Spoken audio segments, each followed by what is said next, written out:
Assalamu alaikum, everybody. So, I was thinking a lot what to give for today's talk, and I was going back and forth with a number of topics. But subhanallah, what kind of stuck in my mind was a reflection that I had about Surah Yusuf, where I was thinking about subhanallah, the part in the story where Yusuf becomes the minister, right, and kind of oversees the food storages, right, for the land of Egypt, right, and how he interprets the dream, and how he basically through what Allah subhanahu wa ta'ala revealed to him through that dream, where there's going to be 7 years of abundance, and then 7 years of drought, or of low crop yield, and how he has the knowledge, and he has the ability to kind of plan, right, where he comes up with a system where they're storing food during the years of abundance, and then that is what kind of helps them make it through the 7 years of low crop yield, right, or drought. And there's a lot of reflections that can be made on this one particular part in the story. One of them is, subhanallah, you see how all of Yusuf's life, right, all the difficulty, all the challenges, and how they lead up to that moment, and how that specific moment saves so many people's lives. Think about how many people today most likely have an ancestor who maybe was saved from dying of starvation, by Yusuf, right? and kind of Yusuf's planning, right? Proper planning, because he doesn't just, it's not just Egypt, right? We know that it was a kind of the whole region, right? And that's how eventually his brothers come back to Egypt, or come to Egypt, and he gets reunited with them. With that being said, though, there's something in the idea that when there's times of abundance, when there's times of prosperity, that we should seize those moments to prepare ourselves for a potential up-and-coming time of strife and difficulty. And this led me to think about our Islamic communities, and how, subhanAllah, most Islamic communities, the way that they raise funds, the way that they kind of keep themselves propped up is through donations from the community, right?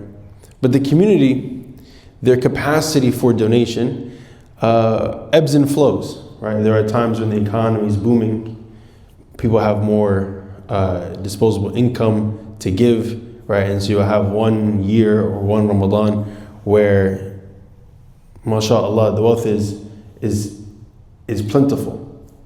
Then you have other years where you can imagine, maybe after the 2008 recession, it looks like we're on the precipice of a recession right now, where things are going to get a little bit more tight.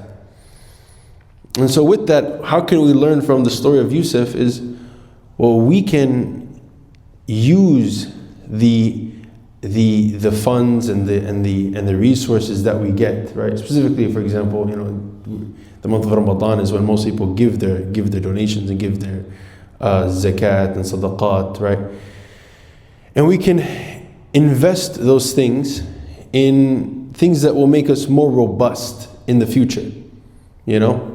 Obviously, we should be donating to the masjid, and this is not a fundraiser. This is more so a talk about kind of perspective, right? And so, for example, I think it's time for most American masajid to start strategically planning about acquiring, for example, businesses that can give a return on investment year in, year out, so that the masjid doesn't have to only solely rely on the disposable income of the community, for example, you know.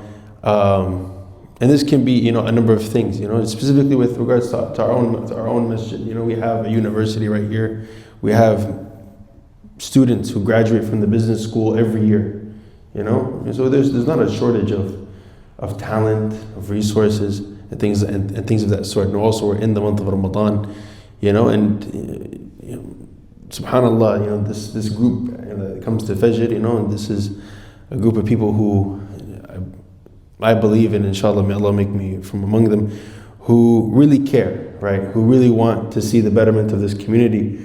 And with that being said, you know, I think we should all kind of take it as change our perspective about when we donate. Let's not just donate, you know, $5, $10, $1,000, however much money to the masjid. Let's start thinking, what can I give to the community that will last?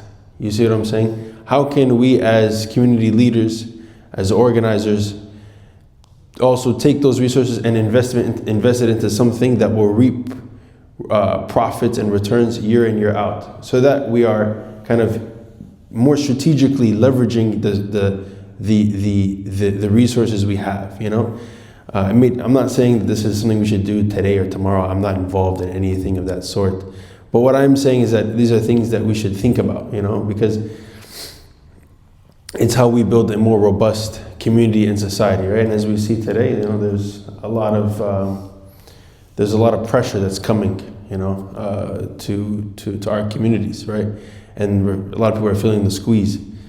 And I think, you know, if we can act now and act to produce things that will better fortify our communities, I think we should start, you know, planning, right, for that, right? And I think this is something that we learned from the story of Sayyidina Yusuf and how he plans for 7 years, right? He doesn't just harvest from 1 year. He takes the surplus from 7 straight years, and then that propels him for 7 additional years. And Allah subhanahu wa ta'ala knows best. But I just thought that was a good reflection. I think it's a perspective and a way to think more strategically as a community. And I think if we do that, we can create a more robust and anti-fragile society. Assalamu alaikum wa rahmatullahi wa barakatuh.